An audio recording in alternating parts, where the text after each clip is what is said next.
कल से एक टर्निंग पॉइंट आने वाला है। वो टर्निंग पॉइंट लेकर आ रही है बीजेपी, और बीजेपी शुरू करने जा रही है वक्फ को लेकर जन जागरण अभियान। ये जन जागरण अभियान क्या है? क्या इस जन जागरण अभियान से जो मुसलमान ये मानकर चल रहे हैं कि वक्फ कानून उनके अधिकारों को छीन लेगा, ये सारे भ्रम तोड़ पाएगी बीजेपी? इस रिपोर्ट में उत्तर देखिए।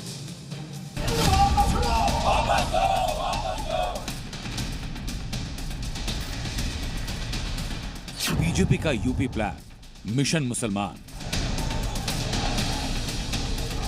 जन जागरण अभियान से समझेंगे भाईजान। देश भर में वक्फ कानून को लेकर संग्राम, शहर शहर प्रदर्शन, वक्फ कानून को वापस लेने की मांग। लेकिन इसी बीच कल से बीजेपी देश भर में वक्फ सुधार जन जागरण अभियान का आगाज करने जा रही है, जिसका मकसद है मुसलमानों को वक्फ कानून के फायदे बताना और जो इस कानून के नाम पर मुसलमानों के बीच में भ्रम फैलाया जा रहा है उसे दूर करना। इसी मिशन के तहत बीजेपी देश भर में मुस्लिम समाज, गरीब मुसलमानों, पसमानदा समाज और मुस्लिम बुद्धिजीवियों के बीच जा रही है। इसके लिए बीजेपी ने एक और अभियान का खाका तैयार किया, जिसे वक्फ सुधार जन जागरण अभियान का नाम दिया गया।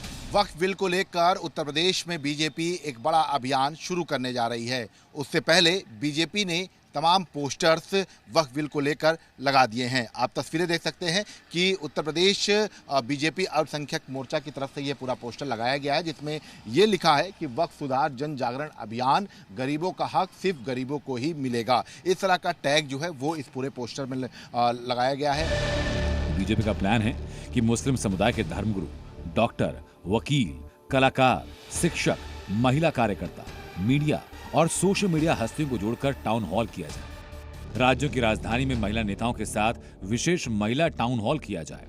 सभी जिलों में मुस्लिम समुदाय के प्रभावशाली लोगों के साथ संवाद किया जाए। प्रेस कॉन्फ्रेंस और प्रेजेंटेशन किया जाए। मुस्लिम समाज के लोगों के साथ बैठकें की जाएं। घर घर प्रचार अभियान चलाया जाए और हर मंडल में महिला संवाद और मुस्लिम महिला संपर्क अभियान चलाया जाए। इसके अलावा डिजिटल अभियान के जरिए वीडियोस के साथ वक्फ कानून के फायदे बताए जाएं। बंगाल का मुसलमान इसका विरोध नहीं कर रहा है और देश का कोई भी मुसलमान इसका विरोध नहीं कर रहा है। आम मुसलमान पूरी तरीके से इस अमेंडमेंट के साथ खड़ा है। जैसे मैंने पहले बताया कि समाजवादी पार्टी, कांग्रेस पार्टी, बंगाल की जो सरकार है ममता जी की, ये तमाम लोग ये मुसलमानों को इन्होंने जैसा ये सत्ता की कुर्सी पे मुसलमानों को गुमराह करके ही पहुंचे। अंत्योदय की भावना के साथ सबका विकास, सबके विश्वास के मूल मंत्र से इस बिल को लाए हैं और गरीबों का हक गरीबों को मिले।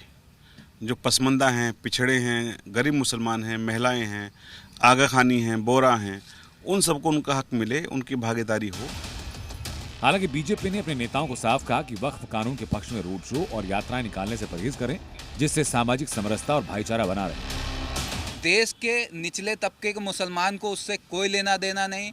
1% का फायदा निचले तबके के मुसलमान को उससे नहीं हो रहा था। जिस प्रकार से अब वक्फ कानून आया है वो पारदर्शिता रहेगी और भाजपा का संगठन भी जमीन पर उतरकर अपने मुसलमान भाइयों को इनकी हकीकत बताएगा। बिल तो जो था इसमें ये इस जो बिल आया है उसमें मुसलमानों को जिस प्रकार से कुछ कहा जाए, कुछ नेता, कुछ पार्टियां गुमराह करने का काम कर रही हैं, लेकिन वक्फ बिल में संशोधन करके जो निचले तबके का मुसलमान है उसको फ़ायदा देने का काम सरकार करेगी। कानून तो कोई गलत नहीं है, उसमें कुछ चीज़ें, कुछ अमेंडमेंट करना चाहिए सरकार को। जैसे कि उसमें है कि जो हिंदुओं को जगह, ज़्यादातर मुसलमानों को जो ऐतराज़ है उसमें यही है कि हिंदुओं को जो जगह दिया गया, दो जो है जो उसमें रखा है 2 लोगों को, वो दूसरा जो है वक्फ बाय यूज़र जो है, अगर वो प्रावधान हट जाए तो मुसलमानों को कोई दिक्कत नहीं है। जो वक्फ कानून आया है ये मुसलमानों के हक में है, लेकिन वो लोग अभी समझ नहीं पा रहे हैं। जिस दिन वो लोग समझ जाएंगे तो उसको वो लोग अपना लेंगे।